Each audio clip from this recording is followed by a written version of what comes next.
o'yinchoqlariga chiqib qo'yishdi. Bu yerda darsxona kitoblari bor ekan. Pianinogacha bor ekan. Albatta. Va tarbiyachi ham bor, sizlarda shug'ullanishadi Albatta, bolalar. tarbiyachimiz borlar. Ustiga sotasizlar. O'zi odatda sotiladi. Operatorlar pul bormi? Keling. To'xtang, Yo'q, masalan, anoli yeb. Yo'q, chiroyli qilib stress tortib beraman sizga. Bu sport xonasi hamda raqs xonasi. Aha. Urib tepishlik men 100% ishonchim bor. Alamidan chiqadi. Albatta, shug'ullanishadi bu. Mana qilishadi. Qo'limga qoldi. Endi ko'pincha psixologlar maslahat berishadi. Agar g'azabingiz, alangizni ichingizda bo'lsa, chiqarib oling. Yostiqni urasizmi, nima qilasizmi, nimadir sindirasizmi deb. Chunki ichiga olingan narsa bu rak hujayralarini ham uyg'otib yuboradi.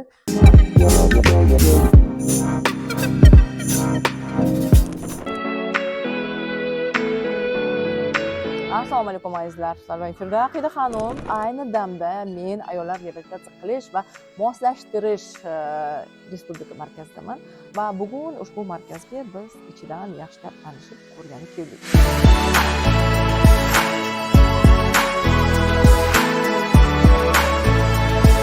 Men sir emas, ko'p hollarda zo'ravonlikka uchragan ayollar bilan shug'ullanaman. Ya'ni faolman shu masala bo'yicha, sud prosesslari, boshqa masalalar bo'yicha. Lekin reabilitatsiya markaziga birinchi marta kelishim va bugun sizlar bilan reabilitatsiya markazida tur bo'ladi. Mani kutib olishdi, adashmasam. Assalomu alaykum. Assalomu alaykum, Aqida Xonum. Yaxshimisiz? Uzr endi vaqtingizni oldik va ajratgan vaqtingizga rahmat. Toshkent shahar reabilitatsiya markazi ijtimoiy xodimi Durdona bo'laman. Toshkent, yo'qsiz. Marhamat. Yaxshimisiz? Rahmat. Sizlarni ham uzr endi vaqtingizni oldim. O'zim zo'ravonlikka uchragan ayollar bilan ishlab kelaman necha yillardan beri, lekin reabilitatsiya markaziga birinchi marta kelishim. Meni o'zimga juda qiziq, nima bo'lyapti ichida, qanaqa sharoiti. Hech ishimiz tushmaganda, ya'ni ko'pincha men murojaat qilishadi, masalani ijtimoiy tarmoqqa olib chiqaman, keyin shu ichki ishlar va bosh prokuratura bilan hamkorlikda ishlayman, keyin sud jarayonlari ketadi, suddan keyin meni ish, ya'ni faoliyatim shu yerda tugaydi. Lekin undan keyingi faoliyat bu sira shug'ullanadigan masala-da. Shuning uchun menga va mendan tashqari juda ko'pchiligi ham bu ham muhim, ham qiziqarli va tabiiyki endi ayollarni zo'ravonlik masalasi bo'yicha hamda bolalarni zo'ravonlik masalasi bo'yicha ishlagandan keyin ko'pchiligiga bu narsa qiziq va boshqa ayollar ham agar shu zo'ravonlikka uchrayotgan bo'lsalar, ularni ham xabari bo'lishi kerak. Ya'ni qanaqa markaz, qay holida bularga u markazda joy beriladi, mana shunaqa masalalarni. Qisqacha aytib o'tasizmi shu markaz haqida? Albatta, bizning reabilitatsiya markazimizda hozirda tazyiq va zo'ravonlikka uchragan ayollar yashab keladi. Ya'ni bu yerda respublika binosi ham joylashgan va Toshkent shahar hududiy markazi ham joylashgan bitta binoda. Ikkinchi qavatimiz shelter, birinchi qavatimiz esa qabulxona, ya'ni Toshkent shahar markazi xodimlari ishlaydigan joy. Respublika markazi 3-qavatda joylashgan. Reabilitatsiya markazining asosiy faoliyati nima? Reabilitatsiya markazi ayol tazyiq va zo'ravonlikka uchragandan so'ng o'sha yashash xonadonida unga nisbatan xavf tug'diradigan holatlar bo'lgan vaziyatlarda ichki ishlar organlari xodimi, ya'ni profilaktika inspektori, mahalladagi ijtimoiy xodim hamda xotin-qizlar faoli bilan birgalikda 24 soat ichida unga himoya orderi rasmiylashtirish, ya'ni tazyiq va zo'ravonlik holatlari aniqlangandan so'ng va o'sha xonadonda qolishiga imkoniyat bo'lmagan holatda birlamchi ko'mak xonalari tashkil etilgan. Hozirda Toshkent shahrida 3 ta birlamchi ko'mak xonasi faoliyat yuritib kelmoqda. Ushbu birlamchi ko'mak xonalariga yotqiziladi va birlamchi tibbiy ko'riklardan o'tkazilib, ayol 3 kun, ya'ni 3 sutkadan ortiq bo'lmagan muddatda u yerda qolishi mumkin. U yerga yotqizilganda, ya'ni birlamchi ko'mak xonasiga yotqizilganda, inson markazini psixologi, inson markazi ijtimoiy xodimi hamda yurist tomonidan huquqiy tushunchalar, ijtimoiy xizmatlar ko'rsatiladi, psixologik xizmatlar. Eng asosiy joylar. Albatta, chunki ayolning holati yaxshi bo'lmaydi tazyiq va zo'ravonlikka uchragan vaqtida.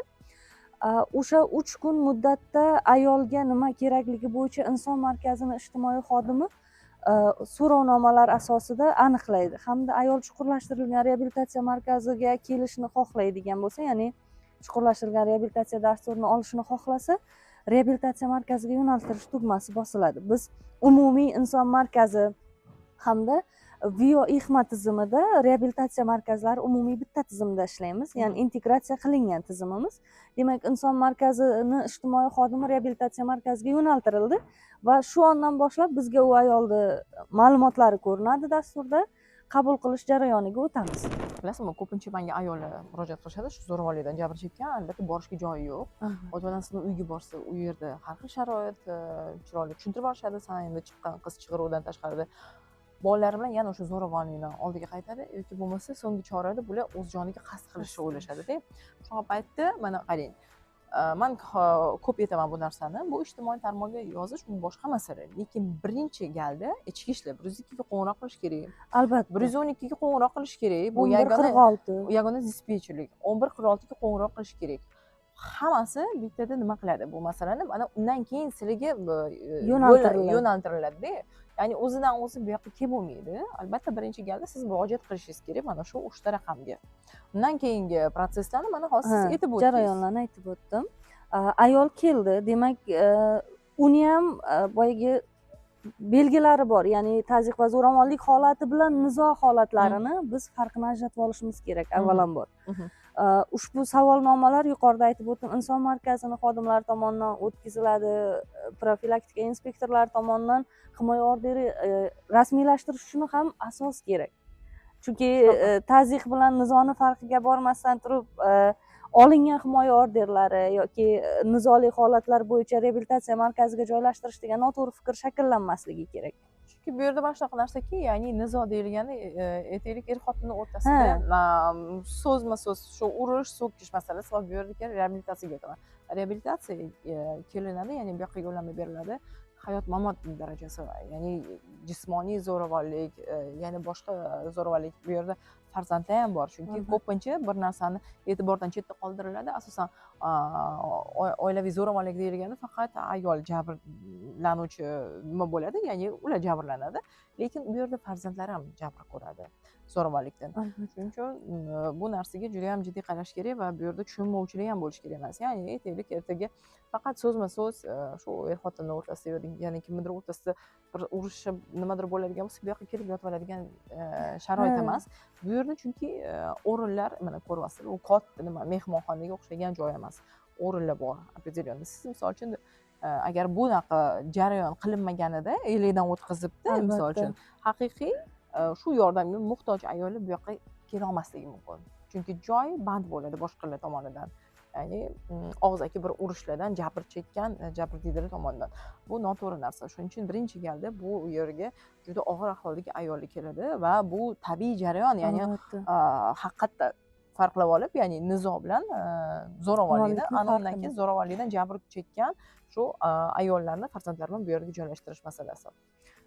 Ayollarimiz kelgandan so'ng bizni joylashtirish jarayonimiz, bunda biz reabilitatsiya markazi bilan inson markazi, ya'ni o'sha profilaktika inspektori yoki xotin-qizlar bo'yicha katta inspektor hamrohligida ayol bizga olib kelinadi va olib kelgandan so'ng biz reabilitatsiyaga joylashtirish shartnomasini imzolaymiz. Ya'ni ayolga huquqlari, majburiyatlari tushuntirib o'tiladi va shartnoma imzolaganimizdan so'ng biz ayolga 5 kun mobaynida tegmaymiz. Yangi vaziyatga moslashishi uchun, baribir moslashuv jarayoni kechadi atrofidagi insonlarga, bizga nisbatan. Chunki bizga ayrim hollarda juda agressiyaga berilgan, og'ir holatdagi ayollar keladi.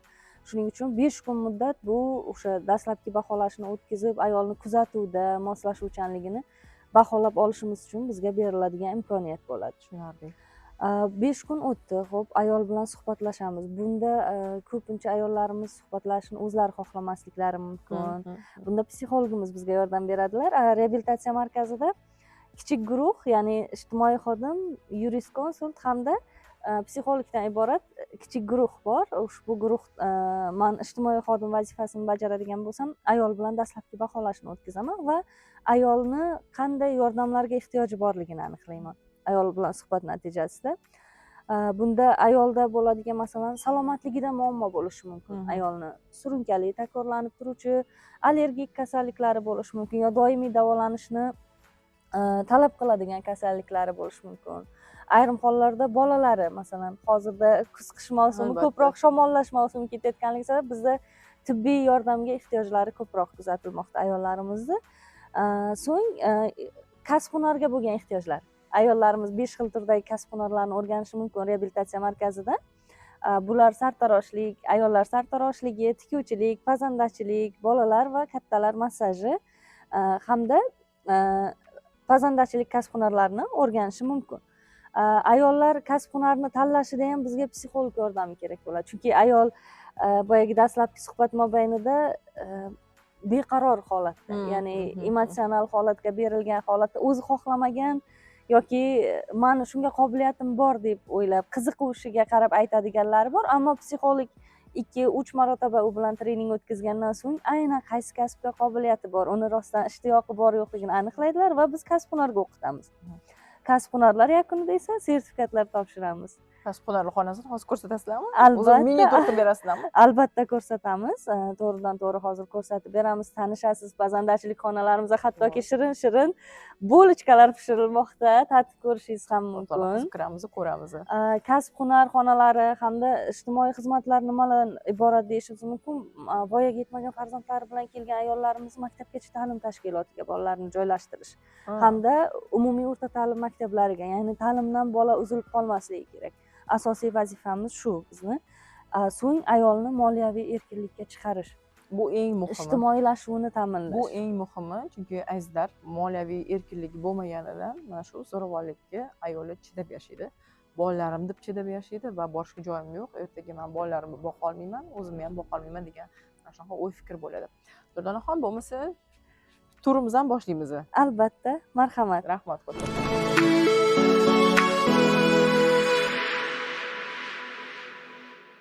Bizning markazimizda hozirda 5 xil turdagi kasb hunar xonalari o'z faoliyatini yurgizib kelyapti. Unda ayollarimiz o'zlariga yoqqan kasb hunarlar bo'yicha o'rganishlarni amalga oshirib kelmoqdalar. Qanaqa kasblar sir bo'lmasa? Bizda pazandachilik kasb hunarlari, sartaroshlik, ya'ni ayollar sartaroshligi. Pazandachilik deganingizga shu yerda hozir o'zida pishiruvni yangi pishirilgan pishiruvni hidi Albatta. pirog bo'lsa kerak deb o'ylayapman. Albatta, hozir men sizga ko'rsataman buni. Qizlarimiz hozirda ham taomlar tayyorlashyapti. Bemalol tatib ko'rib, degustatsiya qilishimiz mumkin. Bo'li mumkin. Pazandachilik, soch turmagi. Yo'q, ayollar sartaroshligi, kompyuter texnologiyalari bo'yicha, keyin bolalar massaji bor, tikuvchilik kasb hunar turlari bor. Eng topovoy, ayniqsa kompyuter texnologiya, ya'ni bu IT bo'lishi kerak. SMM eng yaxshisi, faqat bitta kompyuter bo'lsa, internet bo'lsa bo'ldi. SMM orqali ham men chunki juda ham ko'p qizlarni, ayollarni bilaman. Pul topishyapti, o'zlariga farzandlariga ishlatishyapti. Albatta, bu IT texnologiyalari, ya'ni kompyuter texnologiyalari bo'yicha kasb hunar xonalarimiz. Shu yerda yana o'rgatishadi. Sizlarda odam bor o'rgatishga. Albatta, bugun faqat dars o'tish vaqtlari bo'lmaganligi uchun kasb hunar o'qituvchilarimiz bu yerda emas.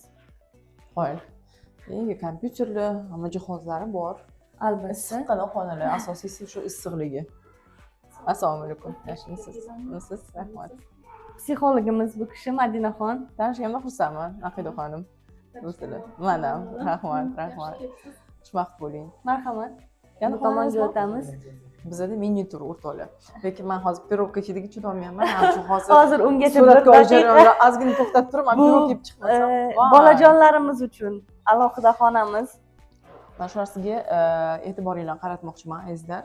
Oilaviy zo'ravonlik bo'lganda ko'pincha shu ayolni, zo'ravonlikka uchragan ayolni biz himoya qilamiz, ko'proq e'tibor shunda bo'ladi, lekin bir narsani unutmasliginglar lozim. Qaysi oilada zo'ravonlik va nosog'lom muhit bo'lsa, albatta u yerda farzandlar ham jabr chekishadi va bunday reabilitatsiya markazlariga onalar kelganda tabiiyki yonida kamida 2 ta farzand bo'ladi yoki bo'lmasa 3 ta, 4 ta yoki 5 tagacha farzand bo'ladi. Mana shu farzandlar ham yolg'iz o'tirmasin, ya'ni baribir bola ular bilan shug'ullanish kerak. Mana o'shaning uchun mana shunaqa stulchiklar mana qilib qo'yishibdi, o'yinchoqlargacha qilib qo'yishibdi. Bu yerda darsxonalar, kitoblari bor ekan. Pianinogacha bor ekan. Albatta. Va tarbiyachi ham bor, sizlarda shug'ullanishadi bolalar. Albatta, tarbiyachimiz borlar. Shug'ullanishadi bu yerda o'sha maktabgacha ta'lim yoshidagi bolalarimiz uchun va maktab yoshidagi bolalarimiz uchun. Maktabdan qaytganlaridan so'ng bemalol bu yerda darslarini qilib shug'ullanishlari uchun sharoitlar yaratilgan. Bemalol ko'rishlaringiz mumkin. Juda ham yaxshi sharoit. Endi avvalo men bir inson sifatida aytamanki, bir ayol sifatida, bir nima desam mumkin, aktivist sifatida, ya'ni faol sifatida aytishim mumkin. Hech qaysi ayol bunaqa joyga kelmasin avvalo. lekin endi har xil sharoit bor, lekin kelganga yarasha mana ko'chada ostanovkalarda yotib yoki boshqa yoki bo'lmasa juda ham yomon narsa ota onasini uyiga borsa o'tga sig'maydi, yana qaytib shu zo'ravonlik muhitiga boradi va oxirgi chora o'z joniga qasd qilishni biladi. Mana shunaqa narsalardan Xudo o'zi asrasin. Mana shu reabilitatsiya markaziga, respublika reabilitatsiya, umuman boshqa reabilitatsiya markaziga kelganda ham mana farzandlaridan ham ko'ngli to'q bo'ladi va o'zi bilan ham huquqshunoslar, psixologlar ishlashadi. Bu juda katta yaxshi narsa va bolalar bilan ham albatta rivojlanishi bo'yicha ishlashadi. Bu yaxshi narsa. Asosiysi ona ham, bola ham sog'-omon bo'lsin. Xotirjam, halovatda. Halovat Eng juda muhimi ko'p. shu. Bundan tashqari bizda hozirda tikuvchilik kasb-hunar xonalarimiz ham o'z faoliyatini yuritib kelyapti. Hozirda oldinda bizda 25-noyabrda, ya'ni zo'ravonlikka qarshi kunlarimiz uchun maxsus sharflar tayyorlayapmiz. Ushbu narsalar ham o'zimizda tikib tayyorlanmoqda. Shunga ayollar ya'ni Albatta, bu kasb-hunarga o'qigan, sertifikat olayotgan ayollarimiz o'z faoliyatini shu yerda yo'lga qo'yib, mana ko'rishingiz mumkin. Assalomu alaykum. Hormang, yaxshimisiz? Bu sharflarimiz olovrang har yili bo'ladi. Bu olovrang deymiz, kimdir sabz rang deydi, kimdir oranjovoy deydi. Buni mana o'sha qilib qo'yib olamiz, chunki zo'ravonlikka qarshi 15 kunlik bor. Shu 15 kunlik mas'uliyat paytida o'rab olinadi bu. Ya'ni shuni ramzi, zo'ravonlikka qarshi kurashning ramzi va ushbu kunlarda men ham kiyimlar olganman. Ana shunaqa rangda, olovrangda. Va eng quvonarlisi mana hozir men adashmasam bu opamizlar ham shu hozir ayni damda reabilitatsiya markazidalar va ular mana tikishni o'rganib tikuvchilik bilan shug'ullanyaptilar. Mana bu yerda tikuv mashinalari bor, juda ko'plab. Albatta, bizda nafaqat sharflarni aynan shu opani o'zlari tikyaptilar. Albatta. Keyin bizani bo'ynimizda bo'ladi bu narsa. Shunday, bizda nafaqat sharflar, mana ko'rishingiz mumkin. Bundan tashqari, sharflardan tashqari hozirda bizda o'sha markaz uchun yoki bozorlar uchun ayollarimiz tomonidan ko'rpa to'shak qoplamalari mana tikib, tayyorlab, o'zlari shu yerda upakovka, ya'ni o'ramlab, sotuvgacha chiqarishyapti va shundan daromad olishyapti hozirda. O'zligiga ya'ni. O'zligiga. Puli o'zligiga. O'rtoqlar mana qaranglar. Reabilitatsiyaga markazga aytaylik, keldi, shu oilaviy zo'ravonlikdan aziyat chekib, farzandlar bilan keldi. Farzandlar bilan u yerda tarbiyachilar, psixologlar shug'ullanishadi. Bu yerda onalar bilan psixologlar shug'ullanishadi, ruhiy holati masalasi bo'yicha huquqshunoslar huquqiy tomondan yordam berishadi hamda bu yerda o'qituvchilar mana kasb o'rgatishyapti. Kasbini orqasidan mana non topib yurgan bo'ladi. Ya'ni mana bu yerda yozilgan namochka deyilgan простыня пододеяльник, ya'ni o'rin ko'rpa uchun kerakli hamma narsa va bu narsani bozorga olib chiqib sotiladi. O'rtoqlar, bu juda ham zo'r narsa. Aytadi-ku, baliq berma, baliq tutishga qarmoq berdi deydi. Mana shu juda ham yaxshi narsa bo'libdi. Men bundan behad xursandman, chunki agar ko'pincha shunaqa narsada men endi zo'ravonlik keyslari bo'yicha ishlaganimda ko'p hollarda zo'ravonlikka uchragan ayollarni o'zini shaxsiy mablag'i bo'lmaydi. Albatta. Va kerak bo'lsa bir burda nonga zor qilib mana shunaqa tazyiq qilib o'tkazadi va mayli ko'chada qolib ketmay, farzandlar bilan och qolib ketmay, ko'chada boshpanasiz deb ayol shu narsaga chidaydi. Mana shu yerda agar hunar o'rganib, o'zini pulini o'zi topa oladigan bo'lsa, o'rtoqlar, ayol unaqa chidab o'tirmaydi. Albatta boshpana kerak, xudo xolisa u narsa ham bo'ladi, lekin zo'ravonlikka hech qachon rozi bo'lish kerak emas. Zo'ravonlikka faqat yo'q va yo'q. Hech qachon rozi bo'lmaydi. Albatta. Bundan tashqari bizda yana kasb-hunar turlari bor. Yuqorida e'tibor bergan bo'lsangiz, hidlari sizni o'ziga tortayotgan pazandachilik xonamizga, albatta pazandachilik xonamizga boramiz. Bu pazandachilik xonamiz o'sha bilmayapti. Boshidan buyon sizni o'ziga. Assalomu alaykum. Hormanglar, yaxshimisizlar? Men o'zi dietadagi odamman, lekin meni shunaqa yoqimli hidlar boshlab keldi bu yoqqa. Marhamat. Sotuvgami? Yo'q, bemalol. Bemalol. O'zingiz pishirdinglarmi? Voy, mashallah, juda ham chiroyli. Qo'lingizga dard ko'rmasin. Men juda ham shirinligiga aminman, lekin men bu yerda operatorlarimga ham nima qilyapman, hozir suratga olishni tugatib bo'lib keyin tatib ko'ramiz. Operatorlar sotib olish mumkinmi? Ha, bemalol tatib ko'ring. Bu tekin emas. Yo'q, tekinga sizga. Девочкам деньги должны быть. Kartasi bo'lsa o'tkazib yuborardim, просто наличный yo'qmanda. Yo'q, bu sotuvga emas. Nimaga? O'zimizning mahsulotlardan bugun tayyorlangan. O'zimiz ustiga sotasizlar. O'zi odatda sotiladi. Operatorlarda pul bormi? Yo'q, to'g'ri mehmon qilyapsizlar, lekin bu yerdagi ayollarni mehnati va o'shaning uchun men bu narsaga to'g'ri men o'zbekchilikni bilaman, mehmondorsiz xalqimiz, lekin qizlar qo'liga pul ushlasa o'ziga ham ishonchi ortadi-da. Buni qarang, men misol uchun sotuvga chiqarilganda shunaqa chiroyli, umuman uyda qilinganga o'xshamaydi, biron joyda nima qilinganga o'xshaydi-da, ya'ni professional darajada.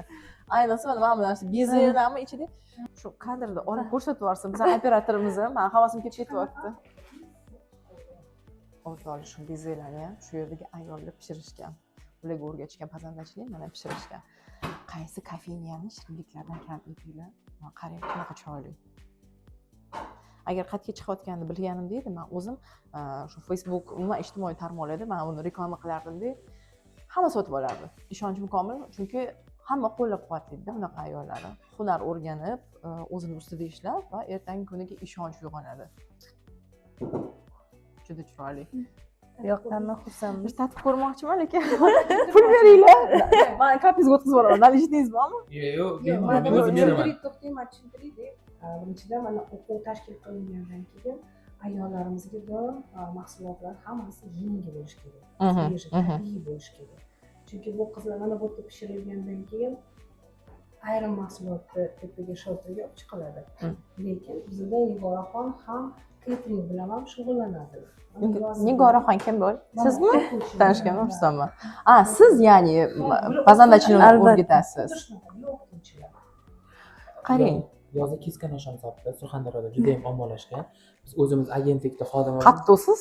nima buyurtma berardik o'zimiz bizga jo'nating deb, keyin tashlab berardik. O'rtada bitta yaxshi nima reklama qilib beradigan nimasi bor. Keyin agentlikda hammasi yaxshi ko'rib qolganda, qachon qilib berasiz? Endi havo issiganda qilamiz dedi.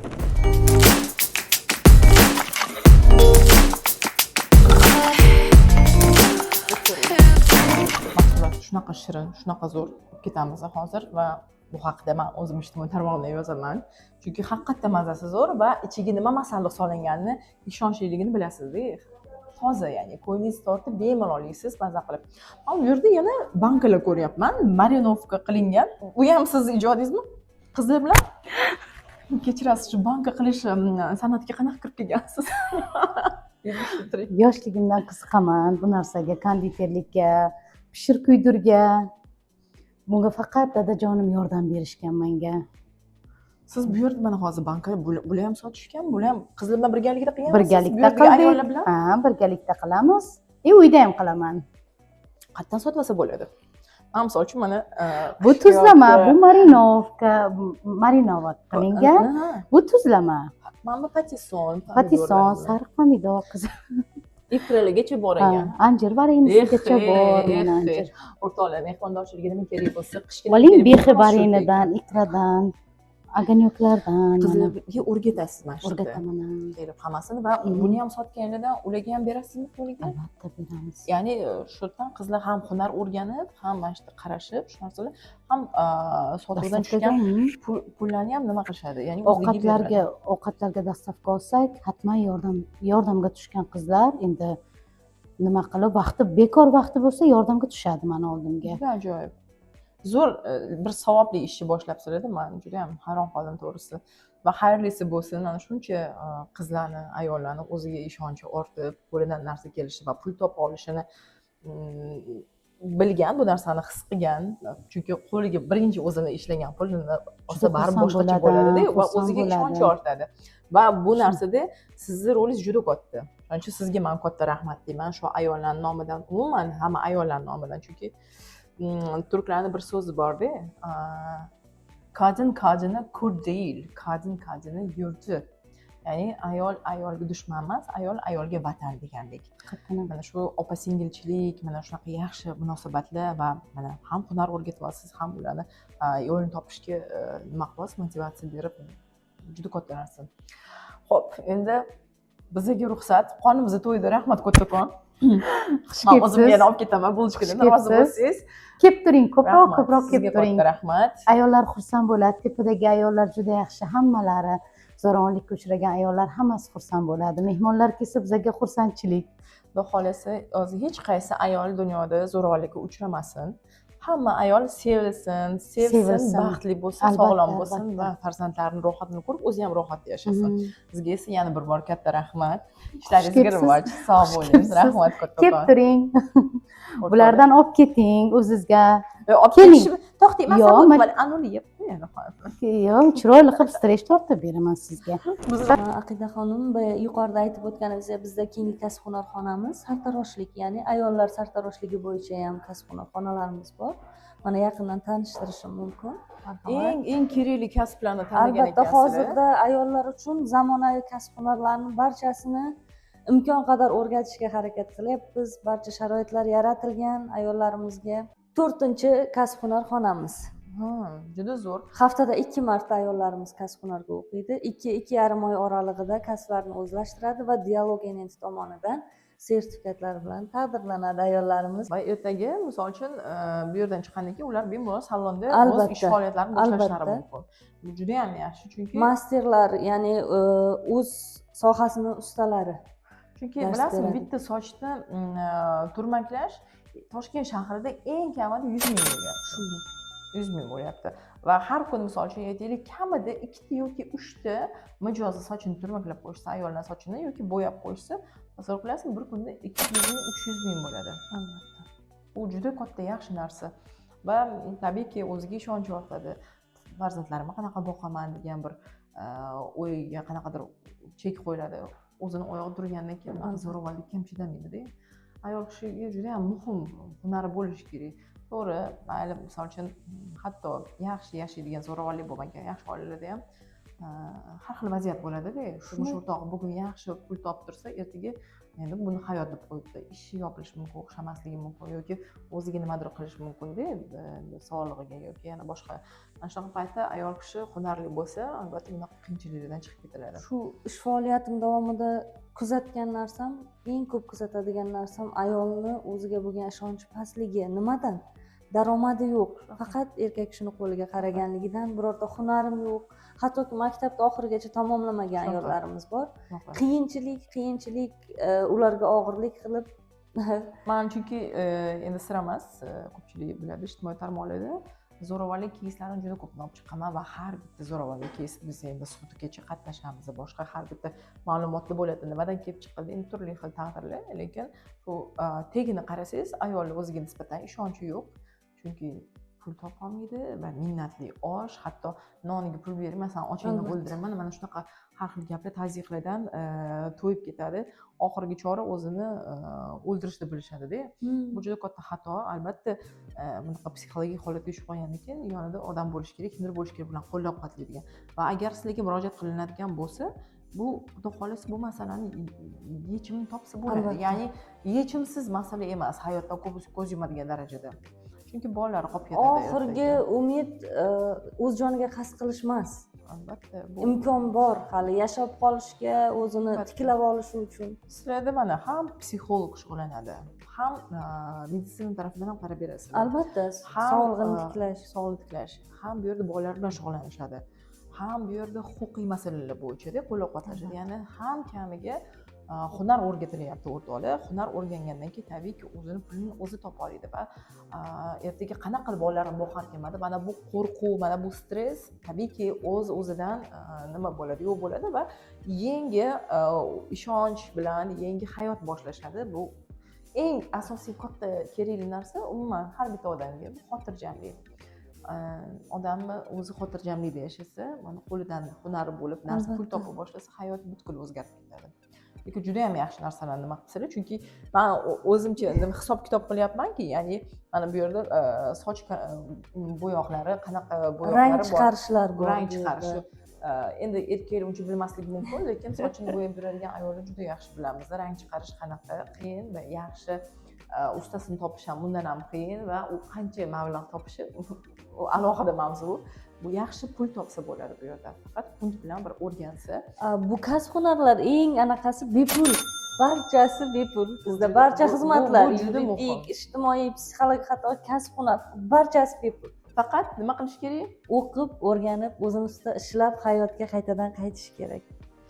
Bizda keyingi kasb hunar xonamiz, ya'ni so'nggi kasb hunarimiz bu bolalar massaji va kattalar massaji, ya'ni uqaluvchi kasb u juda ham muhim, chunki doim men internetga kirganimda ayollarni o'zini nimasi bo'ladi, guruhlari bor. U yerda doimiy ravishda bolamga shu uqalashga odam kerak, kimni tavsiya qilasizlar deyishadi-da. Marhamat. Hormang, assalomu alaykum, mumkinmi? Yaxshimisiz, tuzimisiz? Bilishim bo'yicha siz shu uqalash, ya'ni massajga o'rgatasiz. Ustoz bu yerda. Ismingiz nima? Tanishganimdan xursandman. Dildora opa, xonalaringizni ko'rsata olasizmi bir tur qilib? Haftada necha marta dars bo'ladi? Haftada 2 marta dars bo'ladi bizda. Ayollar o'zi qatnashyapti. Men ko'rdim, hozir ayollarning hammasida farzandi bor. 2 talab, 3 talab. O'zi qatnashyaptimi? Qatnashadi. Ular o'qituvchi kurslarimiz bor. Bolalarni bu yerda massaj qilib, обязательно kurslarda fanlar bilan, biz mavzular bilan dars o'tamiz. Aha. Nazariya va amaliyot uyg'unligi. O'ziga bolalarni amaliyot qilishadi. Ha, Bolachalar va o'z farzandlarida amaliyot qilishadi. Keyin sertifikat berasizmi bularga? Albatta, sertifikat beramiz. Ishini keyin boshla oladi. Sir bo'lmasa bir savolda. Bitta yosh bolaga bitta seans massaj necha pul? Umumiy massaj men shaxsiy o'zimda 80 ming.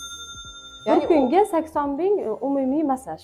umumiy massaj bitta bu go'dakami, ya'ni farzandlarga, yosh bolalargami yoki kattalarnikimi? Endi menda 6 yoshgacha shunaqa. 6 yoshga. Oylik 2 oylik chaqaloqdan 6 yoshgacha bolada menga 80 mingdan shunaqa bo'ladi.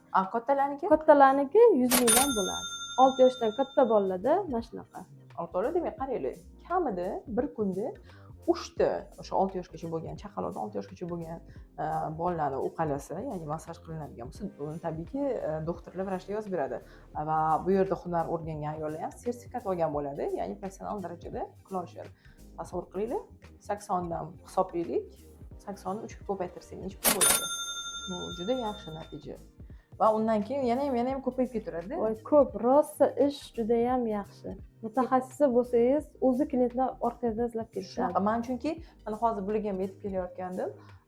Ayollar guruhida juda ko'p bolalar massajchisini qidirishadi. Endi uni har xil odamlar tavsiya qilishadi, mablag'lari ham har xil. Endi hozirgi kunda necha pulligini bilmayman. Minimalnisini shunaqa hisoblasak bo'ladi, ya'ni 80 mingdan minimalnisi. Minimalist. Tushunarli. Sizga rahmat. Juda bir dolzarb bir hunarda bu narsa juda kerakli. Biz o'zbek xalqi sevib farzandmiz. Kamida bitta oilada 3 ta farzand bo'ladi. Shunaqa. Bu ham kam hisoblanadi. Hozir 4 ta 5 ta bo'lib ketdi-ku. Ayollarimiz o'zi bu yoqqa joylashtirilgandan keyin shu birinchi massaj deganda bilasiz bizda aniq qilishadi, qarshilik qildirishadi. Keyin tushgandan keyin voy bolamga massaj bor ekan, o'zlari ham uqaluvchilikka o'rgatadi. Bu kishi juda mukammal nuqtalari bo'lar ekan inson tanasini. Hattoki o'zimiz shu yerda ishlab, o'zim qiziqib ketib qolaman, bir qarab ketaman kelib. Juda ajoyib nuqtalari bor ekan. Hattoki ayol kishi uchun ham juda foydali oladigan o'sha nuqtalariga qarab. Men faqat biladiganim mana shu va mana shu nuqtalar, chunki asabiylashganda shu yerda uqalasangiz tinchlanasiz. Mana shuni ham o'rganib qo'yishimiz ham Dildora opamlardan o'zimizga ham foyda. Dildora opa shogirdchisiz ham olasizmi? Bolaman. Bolada kattalarda ham birinchi ochilib qon aylanishni yaxshilab beradi. Uyqularingiz, asab stresslar juda ham yaxshi bo'ladi. Bola massajdan keyin обязательно tinch uxlaydi. Eng muhim narsa shu. Juda ham yaxshi narsa o'rgatib o'tgan ekansiz, xursandman va sizga rahmat deyman. Sizga ham ishlaringiz rahmat. rivoj, sog' bo'ling, Mayli, vaqtingizni olganingiz uchun uzr. Yo'q, bemalol. Sog' bo'ling, rahmat.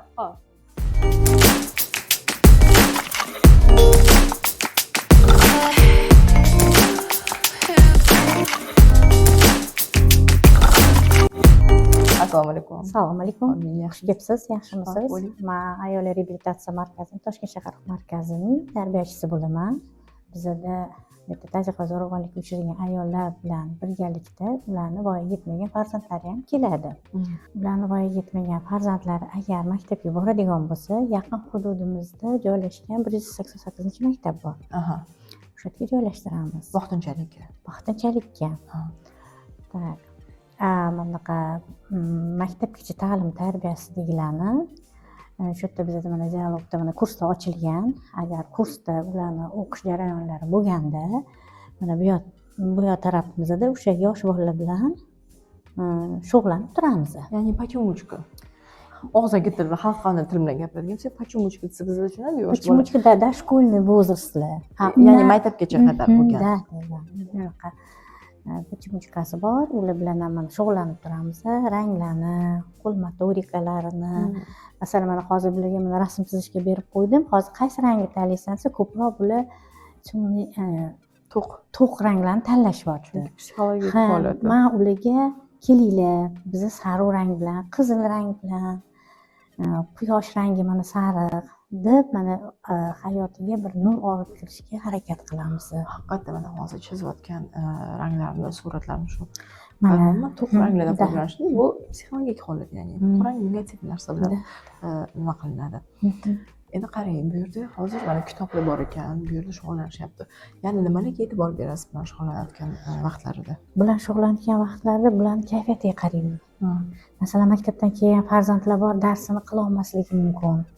O'shalarga mana Chunki endi u narsa tabiiy hol, oilaviy zo'ravonlik bo'lgan, oilada xotirjamlik bo'lmagan joyda ushbu oilada katta bo'layotgan farzandlarni o'qishida muammoli bo'ladi, sog'lig'ida, mental psixikasida muammoli bo'ladi. Ana shunaqa paytda ularni qo'llab-quvvatlash va bolalar bilan ham psixologlar ishlaydi. psixolog ishlaydi, ijtimoiy xodim ham ishlaydi, tarbiyachi ham ishlaydi. O'zi bizada multidistsiplinar guruhimiz bor. Biz hammamiz birgalikda ishlaymiz. O'zgarish bo'ladimi? Qanchada bo'ladi misol uchun o'zgarish? Bolalarda o'zgarish bo'ladi. Qancha vaqt kerak bo'ladi? Endi bizada shu yerda bir Ozgina oydan pozitiv. 6 oygacha nima deydi, Yo'q, o'zi dasturimiz bor. farzandlar bilan shug'ullanayotgan mana shunaqa oilada qanday farzandlar bilan shug'ullanayotganda qanchadan boshlanadi o'zgarishlar kuzatishingiz bo'yicha, kuzatuvlaringiz natijasi? Kuzatish bo'yicha qarang, bilanchi onalar bilan ham ishlashimiz kerakda. Masalan, maktabdan kelganda Kompleks. chiroyli kutib olish kerak bularni, bolam keldingmi deb. Yo'qanki popkani qo'ymamlikni qilmasda, chiroyli gaplar bilan kutib olishga harakat qilamiz. Bolalarning kayfiyatini ko'tarishga harakat qilamiz. Masalan, ertalab badan tarbiyali qilamiz. Mana hovlimiz bor, o'sha yerda mana ko'rdingiz, anaqa детский площадкаlar bor. O'zini mana kun yaxshi bo'lib turgan paytda hammasini toza havoga chiqarib, bular haqiqatda bola beg'uborda, bolachi bir-biri bilan shunaqa yaxshi o'ynaydi.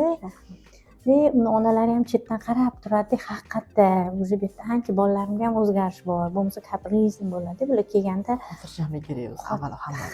ha. Bu yerda mana onalar bilan ham ishlayapmiz, ammo bularni ham baribircha bularga ta'siri bor. Albatta, Ta'siri bor. Endi ona sog'lom, ona baxtli bo'lsa, bu farzandlar uy muhitini ham ona yaratadi. Qaysi oilada ayol, ya'ni ona baxtli bo'lsa, xotirjamlik bo'lsa, ana o'sha oilani farzandlari ham undan boshqacha. Avvalambor bu yerda onalarni ham tinchlantirish kerak. Ularga qarab, o'sha bolalarni ham tinchlantirishimiz kerakda. Nega mana psixologimiz ishlaydilar, ijtimoiy xodim, biodaman. Biz hammamiz ham aytgandek, multidistsiplinar bo'lib birgalikda ishlaymiz.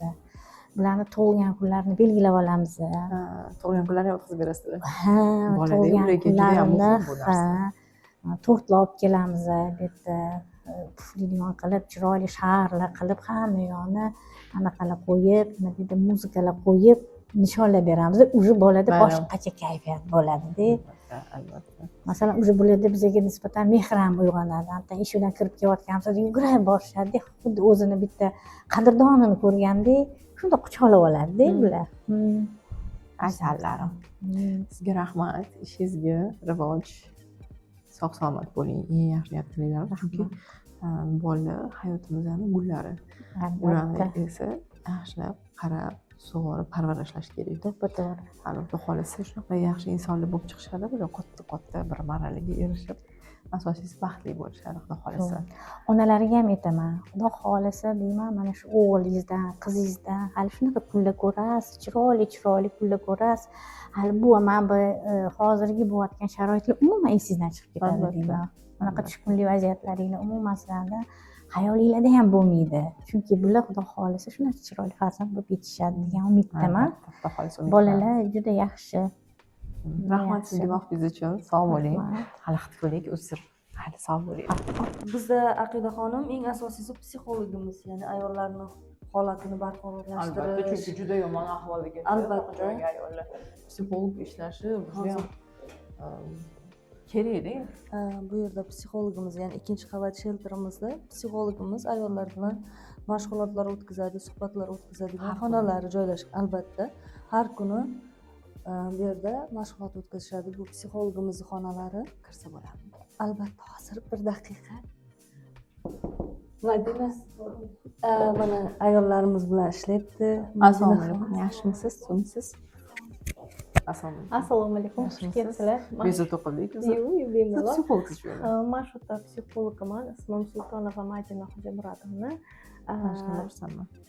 Tanishganimdan mana xursandman. Bizlarga turli xil jarayondagi, turli xil holatdagi ayollar kelishadi. Именно tazyiq va zo'ravonlikka uchragan holatda duch kelamiz. Tazyiq va zo'ravonlikka uchragan ayollarni aksariyat holati stress, depressiya, juda ham qattiq qo'rquvda, xavotir holatlarida kelishadi. Bunday holatlarni biz ilk suhbatimizda birlamchi suhbat amalga oshiramiz. O'sha birlamchi suhbat jarayonimizda u inson bilan qanday ishlash dasturlarini ko'rib chiqamiz. Qaraydi, kelishadi juda og'ir ruhiy holatda bo'ladi. Endi men buni bilaman, chunki ushbu sohada to'g'ri, men ijtimoiy xodim emasman. Men o'z holimcha, ya'ni ijtimoiy faol, shu ayollar zo'ravonligiga qarshi bir kurashda o'zimning pozitsiyam va men ham o'zim qo'limdan kelgancha harakat qilaman ularga yordam berishga, lekin men psixolog emasman. Va albatta ularga qo'ldan kelgancha shu yordam beramiz. Bosh prokuratura, Ichki ishlar vazirligi va ijtimoiy himoya milliy agentligi bilan hamkorlikda. Keyingi bosqich endi sudda bo'lib o'tdi, deylik, hammasi nima qildi. Undan keyin ayol reabilitatsiya bo'lishi kerak-da, chunki juda katta stressda, bosim bilan yashab keladi. Bu bosim nafaqat ayol sog'lig'iga, farzandlarning sog'lig'i, ruhiy holatiga ham ta'sir qiladi. Sizga ayoli kelgandan keyin aytaylik, mana 1 oydan 6 oygacha ayollar bu yerda qolishi mumkin-da. Sizga murojaat qilishadi, mayli 5-kunimi aytaylik. Chunki 5 kungacha tegamiz ekansiz. 5 kundan keyin. 5-kundan keyin sizga murojaat qilishadi. Yoki o'zingiz kirib til topishib, mana gaplashib, jiddiy bilan nima qilasiz. Qancha vaqt davomida, misol uchun, ular reabilitatsiya bo'lib o'zgarish ketadi yaxshi pozitiv tomonga. Qancha vaqt kerak bo'ladi? Mana shu 5 kun berilgan jarayonni o'zida biz ma'lum psixologlar tilida bir adaptatsion period ham deb aytamiz. Moslashuv jarayoni, ya'ni bizni muhitimizga moslashadi. Ozgina o'sha holi qoladi, ozgina xavotirga, qo'rquvga solayotgan holatlarni ma'lum bir muddat o'ylamay turishadi. Ularni bezovta qilmay turadi. Shuning uchun biz adaptatsion period deb aytganmiz. Ana shu perioddan keyin ayollar bilan bemalol suhbatga kirishimiz mumkin. Chunki ularni nima bezovta qilayotganini, uni xavotirda har xil holatda, masalan, psixikamizda har xil anaqa nima deydi, o'zini holatida stabilniy holat bo'lmaganligi uchun psixologik holati beqaror bo'lganligini sababli ular savolingizga ham turli xil holatda javob berishadi. O'ylamagan holatda yokida ularni boshqa bir narsalar bezovta qilayotganligi uchun unga fikr yuritib qiyin bo'ladi bunaqa holatlarda. Ancha sizga ko'pincha shu suitsidal fikrli ayol keladi. Chunki men o'zimga ham shunaqa ayollar murojaat qiladi. Men yana bir bor aytib o'taman, men psixolog emasman. Men huquqiy, yana boshqa masalalar tomonidan yordam berishim mumkin, qo'llab-quvvatlash, lekin qolgan masalalar, misol uchun bu suitsidal fikrlarga, ya'ni bu muammolar barham topadi qachonki men o'z jonimga qasd qilsam. Yana kamiga bolalarni hamda, misol uchun. Men sizga kelganlik aytaylik, endi bu narsa bor, to'g'ri, konfidensialность degan narsa bor. Lekin shartli ravishda aytadigan bo'lsak-da, sizga shunaqa suitsidal fikrli ayollar kelishdi, o'sha oilaviy zo'ravonlikdan jabr chekkan, unda bu yoqqa oddiy holat degan ayollar kelmaydi o'zi, lekin qanchada bo'ladi yaxshi bir o'zgarish bo'ladi siz bilan ishlashni boshlaganingizdan keyin. Kuzatuvlaringiz natijasida. Mani kuzatuvlarim natijasida bir где-то 2-3 oy, ya'ni ularga terapiya aniq kerak bo'ladi. Konsultatsiya boshida qilinadi va undan keyin esa terapiyalarni qo'llash natijasida, chunki inson o'zini suitsid holatiga, suiqasd qilish holatiga kelgan ekan, juda chuqur depressiv holatda deb aytsak bo'ladi. Bekordan bekorga endi tushib qolishmaydi, endi tabiiy holatda. Mana shu sabablarini o'rganib, boshqa qilish va ularda o'sha terapiyani qo'llash natijasida uzoq 2-3 oy davom etishi mumkin. Endi albatta hammasi individual. Da, individual Lekin holatda. o'rtacha kuzatuvlar natijasida mana shu. Undan keyin ularda pozitiv bir o'zgarish boshlanadimi? Bu fikrlardan qutulish deylik. Pozitiv o'zgarishga ketadimi? Motivatsiya misol uchun mana pastda hozir ko'rdik, hunarlarga o'rgatishyapti. Va u yerdan pul ham topisha boshlashadi-da endi. Qo'liga pul tushgandan keyin ayol kishi tabiiyki o'ziga ishonchi ortadi. Chunki mablag' tomon bizada endi sira emas, turli zo'ravonlik bor. Aysizlar, bizada faqat ikkitasi zo'ravonlik deb bilinadi, ya'ni jismoniy zo'ravonlik hamda jinsiy. Lekin psixologik zo'ravonlikni hech nima qilishmaydi. Zo'ravonlik deb bilinmaydi bizning jamiyatda. Hamda shu moliyaviy zo'ravonlikni ham zo'ravonlik deb bilinmaydi. Vaholanki mana shu to'rtalasi bor va eng aktiv bo'lgan endi bizda jinsiy zo'ravonlik bo'yicha faqat shu begona ayolga qilingan munosabatlar, vaholanki bu er-xotin o'rtasida ham bor narsa. Uni bizda qanaqadir chiqarib tashlanadi-da. Lekin mana moliyaviy zo'ravonlikdan keyin bu yoqqa kelgandan keyin hunar o'rganib, sog'lig'iga qarab homiy tomonidan ko'mak berilyapti, siz psixolog sifatida. Albatta birinchi pul topgandan keyin o'ziga ishonchi ortadi. Mana shunaqa yaxshi pozitiv o'zgarishlar bo'ladi. Da, mana birinchi imенно hozir mana moddiy ayol o'zini unutgandagina shunaqa holatga tushadi. Asosiy sababi negizi, ildizi deb aytadigan bo'lsak, orzularidan voz kechgan, o'zini unutgan ayolgina shu depressiv holatga, o'zini o'ldirish, suiqasd holatlariga kelgan bo'ladi. Biz bu yerda ishlash jarayonimizda aslida o'zing nima xohlaysan, nima istaysan, sani orzularing nima edi, maqsadlaring nima edi deb mana shu jarayonlarga biz fokusировкamizni, fokusimizni qaratsak, uni moliyaviy tomondan уже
psixolog kabinetida bo'ldik, ular bilan suhbatlashdik.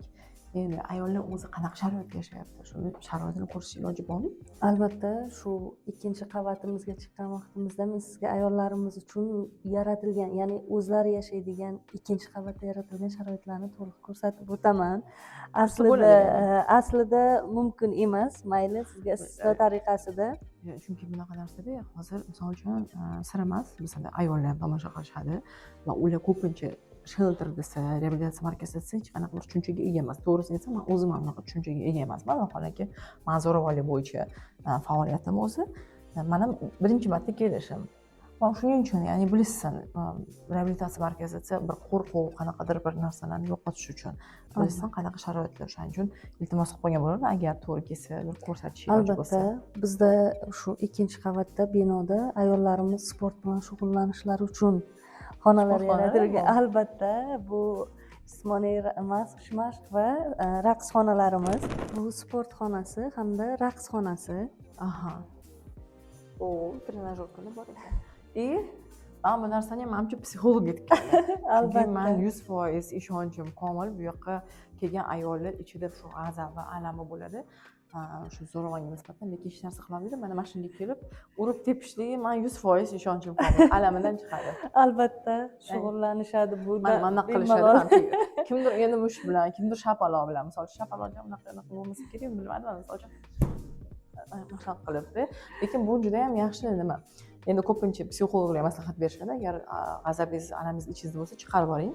Yostiqni urasizmi, baqirasizmi, nimadir sindirasizmi deb. Chunki ichiga olingan narsa bu rak hujayralarini ham uyg'otib yuboradi. Juda ko'p onkologik kasalliklar mana shu stressni, siqilishni ichiga doimiy ravishda olib yurish, uni chiqarib yubormaslikni orqasidan kelib chiqadi. Shuning uchun to'g'ri qilasizlar, o'rtoqlar. Mana mana shunaqasiga urish kerak zo'ravonni. Qo'lim og'rib qoldi, qo'limga og'rib, juda qattiq ekan. Bizda demak keyingi xonamiz relaks mashqlar o'tkaziladi, ya'ni guruh tarkibida. Ha, Ko'rishingiz mumkin. Ruhiy holatini barqarorlashtirish bo'yicha. ya'ni bu yerda ayollarning o'zi va bu yerda psixolog bo'ladi. Albatta Psixologlar bilan shug'ullanadi. Ha. Individual emas, bu yerda guruh tarkibida o'tkaziladigan mashqlari, treninglari barchasi, relakslar shu yerda o'tkaziladi. Bu relaks xonadan chiqqandan keyin umuman O'zgarish bo'ladi. Bizda yuqorida psixologimiz ham aytib o'tdilar. Ayrim ayollarga 2-3 ta treningni o'zi ijobiylik, harakatchanlik, qayta uyg'onish holatlarini beradi. endi hammada individual, chunki ruhiy holatiga qarab. Albatta, ayrim ayollarimizga uzoqroq vaqt kerak bo'ladi. Qayta tiklab olishlari uchun. To'g'risini aytsam, men o'zimga ham juda ham qiziq bo'lyapti. Chunki o'zim ham birinchi marta juda ko'p eshitganman reabilitatsiya markazi haqida, lekin birinchi marta kelishim. Demak, bizni ayollarning sharoitini so'radingiz. Aynan qanday xonada yashashadi? Bolalari bilan kelgan ayollarimiz uchun yoki yakka tartibda o'zlari kelgan ayollarimiz uchun bizda yaratilgan sharoitlarni to'g'ridan-to'g'ri ko'rishingiz mumkin. Bitta ayol uchun biz qanday sharoitlar qilib bera olyapmiz hozirda? O'sha davlat tomonidan qanday imkoniyatlar berilgan? Juda ham chiroyli. Kravatlar bor farzandlar bilan, chunki kamida bitta ayol kamida 2 ta farzand bilan keladi. Chunki oilaviy zo'ravonlik deganda ko'pincha ayolga nisbatan zo'ravonlik tushuniladi, lekin u zo'ravonlik bo'lgan oilada albatta farzandligi borligi nisbatan zo'ravonlik bo'ladi. Bu narsalar ko'pincha inobatga olinmaydi. Bu yerda sochiqligicha bor ekan. Hop. Dasturxonlar mana hammasi tumbuchkalar, konditsionergacha bor ekan. Ya'ni yozni Isitish tizimlari ham to'liq ishga tushirilgan hamda qo'shimcha ravishda konditsionerlar. Ayollar agar bu yerda o'zini xotirjam his qilsa va kuch to'plab o'ziga bir o'zgarishlar bo'lsa, ya'ni ruhiy holatida yaxshi tomonga albatta farzandlarda va o'ylaymanki keyinchalik ular albatta yo'lini topib ketadi. Shuncha kunlar o'tganib. Ko'p hollarda o'zim shu tizimga kirganimdan beri soha vakili sifatida aytishim mumkinki, katta imkoniyat bu bir ayol uchun, bir xotin-qiz uchun berilgan barcha imkoniyat. Foydalanib qolish kerak. Imkoniyat, kasb-hunarlar, oddiy ko'rgan kasb-hunarlaringizni ko'chada masalan bitta masterdan o'rganish uchun ham 300-500 dollargacha o'rganish mumkin. Bu kasb-hunarlar hamchi juda ham nimada kerakligi aynan. O'zi kasb-hunarlar ko'p-ku, yana menga SMM men misol uchun juda yoqdi. SMM misol uchun shaharga borib o'tirish shart emasdi. Kompyuter bo'lsa, internet bo'lsa bo'ldi. SMM qilib o'xshatdi o'zi. SMMda kamida bitta misol uchun do'kon yoki qanaqadir xizmat ko'rsatish bilan shartnoma tuzsa, aytaylik 300 dollar bitta bir oyga misol uchun bitta dona korxonadan topish mumkin. Agar unaqa korxonani bir nechtasini olsak, tasavvur qilasiz. Bu juda ham yaxshi Albatta. sharoitda. Xo'p, mana endi hamma xonalarni ko'rdik. Endi bir konkret tushuncha hosil bo'ldi. Lekin bir savol tug'iladi. Xo'p, ayollar aytaylik bu yerda 1 oydan 6 oygacha bo'lishdi. Endi hammani sharoiti, ruhiy holati va boshqa kimdir oldinroq ketaman deydi, kimdir oxirigacha men shu yerda o'zimni yaxshi his qilaman deydi. Undan keyin nima bo'ladi ularning hayotida? demak ayol reabilitatsiya dasturini o'tab bo'ldi. Mhm. Ketish uchun sharoit yaratildi, oilaviy muhiti yaxshilandi, masalan tuzatish dasturlari ishladi yoki ajrim masalalari hal bo'ldi, ayol reabilitatsiya markazidan chiqdi. Reabilitatsiya markazidan chiqishda ham ayol unga beriladigan maxsus shakl deyiladi, ya'ni o'sha Mansurbek Polvonov ijtimoiy himoya agentligi direktorining buyrug'iga asosan bizda shakllar, ya'ni yuqorida aytib o'tdik, shartnoma imzolanadi, xuddi shunday so'rovnomalar bor. Xuddi shunday chiqayotgan vaqtida biz beramiz, ya'ni tanlov asosida ijtimoiy xodim bilanmi, reabilitatsiya markazining yuristi bilanmi yoki psixolog bilanmi, kim bilan aloqada bog'lanib turishni xohlaysan degan savol beramiz ayolga. Ayol tanlov qiladi. Masalan, ijtimoiy xodim yoki psixolog yuristdan bir kishini tanlaydi va 6 oygacha biz u bilan aloqada bo'lib turamiz.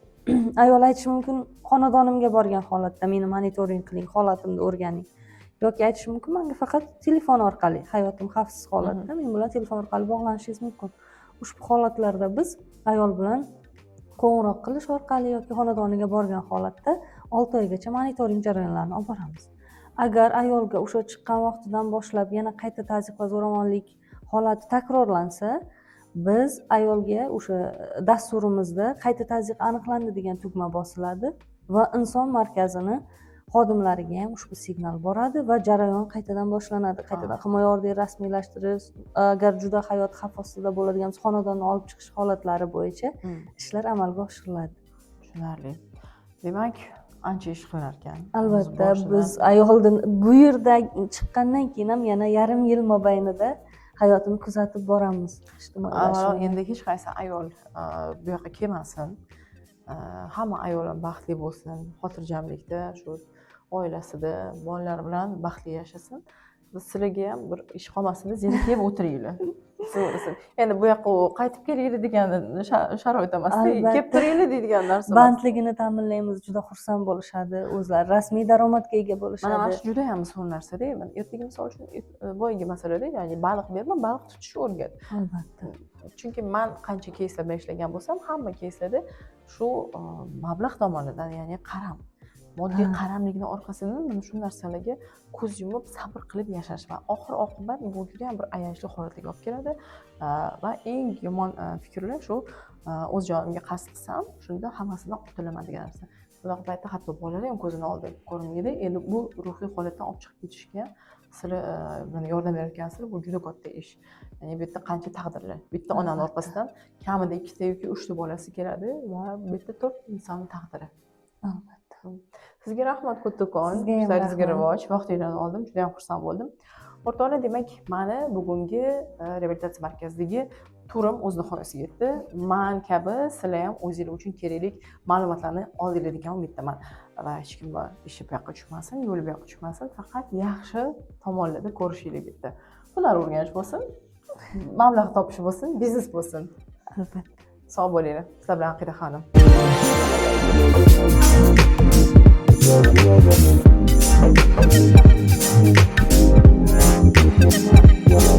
yo.